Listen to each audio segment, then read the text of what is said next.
many years now, communities in rural Newfoundland and Labrador have relied on a variety of federal and provincial government make-work programs for their economic existence. These programs have been described as everything from a blessing to a curse. On one hand, many people feel that make-work projects are necessary due to the extremely high unemployment rates in most of our communities. After all, they do bring in wages for families who have no other source of income. So a lot of people in general have had problems with short-term make-work projects. I guess we're no exception. We have our problems with short-term projects too, but given our shaky economy that we have to take advantage. We have to have these projects to create some employment, to put bread and butter on the tables of some of our people out there. But there is also a belief that make-work projects contribute little or nothing to the long-term stability and development of rural communities. Critics of make-work projects contend that they are only band-aid or stopgap measures, and if anything, they make long-term development more difficult. The problems with make-work projects are well known by community development workers in this province, and a new way of thinking about the projects appears to be emerging. More and more people are asking, how can we use short-term projects to create long-term development? Over the years, I think that the make-work projects, or now they're called job development projects, have improved. And people, sponsors, now are seeing projects, are looking at the long-term results of projects, yes, as opposed to the short-term wharf, slipway sort of thing. And mind you that the wharf, there's nothing wrong with the wharf and a slipway in a community. It served a number of people, and I think they're good, but I think there was a time there when people, the only thing a person could think of was, well, we'll build another wharf, so to speak, and some of them became white elephants. We already have some very good examples of creative approaches to using make-work projects. For example, the Fogo Island Fishery Cooperative has used such projects for many years to help develop its fish processing operation. In the Twillingate, New World Island, and Change Islands area, community development workers have also been using short-term projects to create long-term development. Well, the feeder plant was in Wales Gulch was built the same way as the Harry Nicks plant, through small government grants and free labor by the community people. That actually was a community stage and owned by the Fishermen's Committee in Wales Gulch. The Development Association did take it over and did try to help out the people in Wales Gulch by negotiating with fish companies to come in and operate the plant. Took us a while to get it off the ground. Finally, we do have a mussel farming operation in place, owned by the Development Association. I'm not sure where that particular project is going to go. Maybe we're looking at the possibilities of forming a cooperative or whatever to operate the mussel farm under. But right now we do have some sites. The sites look feasible, and we hope for good results in the long term. The craft shop in Twillingate was built from a grant, I think it was $17,000 grant from the Department of Rural Development at the time. And it was built onto the museum in Twillingate through the museum committee. At that time, Lorna Douglas, which I'm sure you must know, was very much involved with the museum and on the museum committee, and very interested in tourism, and she could see the potential for the area. And the Development Association helped and did the proposal for the Department of Rural Development, whereby they did receive that grant.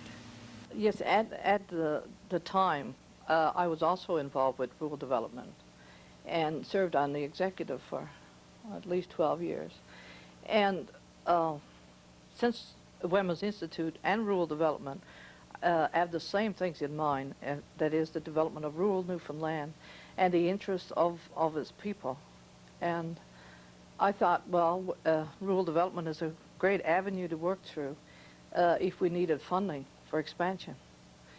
So since we just had a little bedroom upstairs, we started to use as a craft shop, and it outgrew itself.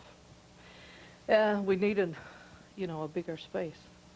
So we went to rural development and were successful in getting funding and built on this craft shop, which was a little smaller at that time, and then it grew itself. We went back again for more funding and was successful again, and we're very grateful. The first year, the sales were 1,800. Last year, our sales were 79,800, of which most of that went back to the producers. Last year, we had 162 producers. In the first year, we had probably 10 or 12. Well, you know, there's so many people, especially Newfoundlanders, who knit and sew and have never had an outlet for their goods. So we find this a real helpful place, and a lot of people have really done well financially and helped subsidize their livelihood through here. And you know, we're getting more and more interested all the time. We were also involved in some sealskin crafts. We, as you know, we're Northeast Coast. We're very much involved in the seal fishery, and we have been fighting for the seal fishery on behalf of the Sealers Association. Back, I think it was about 4 years ago, I guess, we did obtain some funds through a short-term make-work project, whereby we purchased some seal skins and some leather, and with the cooperation of the Gander District Vocational School, they gave us some tools that they had. They were kind of getting out of that type of training, so they turned the tools over to the Development Association, and we actually had our own little craft project, sealskin craft project, and we made all kinds of things like slippers, moccasins, handbags, all kinds of little keychains and so on. Most of it sold like hotcakes. Of course, it was a training process. Some of the things were not as good a quality as others, but for the most part, it was quite a successful project. Actually, we have been trying ever since to continue with this type of idea, but we haven't had much luck with obtaining funds. We've always been involved in the tourism industry. We have, to start with, we offer tourist information here. We have a lot of tourists coming through.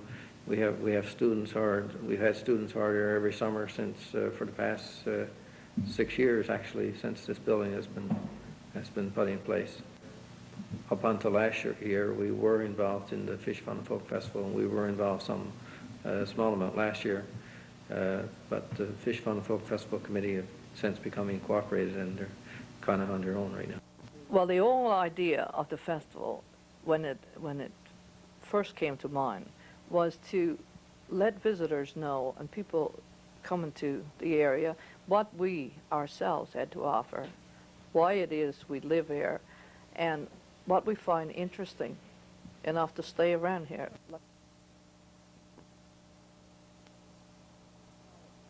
The Development Association helped Mr. Anstey to get the carton shop off the ground in helping him get grants and loans, and sort of helped him to help himself. And Mr. Anstey has been quite successful in that business, and he's well known throughout central Newfoundland and no doubt throughout the whole province. We had some requests from members of our board to go to the bank and try and get better services. There was a lot of complaints about the bank, slow service, lineups at lunch hour, and understaffed and so on. We approached the bank. We didn't get much response. They said that it was not feasible to hire any more staff and so on. So at that time, we decided that we would look into the possibility of a credit union. Now, we have a board of directors in place and a very successful credit union, I might add. We did a lot better than we expected. I think our survey projected 500,000 at the end of 1987, and we grew $1 million last year, and we had $1.25 million at the end of 1987. We do supply some funds for short-term loans, and any monies that they get while they're waiting for the projects to start are invested with our credit union. Few people, if any, believe that make-work projects are the solution to our economic problems, and even those people who use such projects to good advantage see major problems with them. The biggest problem that we have there is most of the programs are national programs. The guidelines and criteria is set down maybe in Ottawa somewhere, and we just have to follow them. And the guys that we deal with, their hands are tied as to what they can do. Well, certainly there are problems in make-work projects. We never know from year to year whether, in fact, the next one's going to be approved. So if I have a 5-year plan, for instance, in mind, or the Development Association or whatever sponsor, and there's no guarantee that that project is going to be approved next year, because of course there's a political barrier there as well, and it may not be may not be good for the politician, as a matter of fact, to put that particular project in that particular community for 5 years at a time. The other thing is, I think we have to get the geography of this area, and I have to, again, to speak about this area, I think is a problem here in itself, for the simple reason that if we were to take a look at a particular project, then where do we put it? No? Do we put it in this area, that area, or another area? And we find that this could divide communities. So all this must be overcome with regards to long-term planning. The few examples which we have just seen show that some make-work projects contribute to the long-term social and economic well-being of rural communities. But in order to have any lasting impact, short-term projects will have to be seen as more than just a quick fix. They will have to be used as part of a long-term development strategy.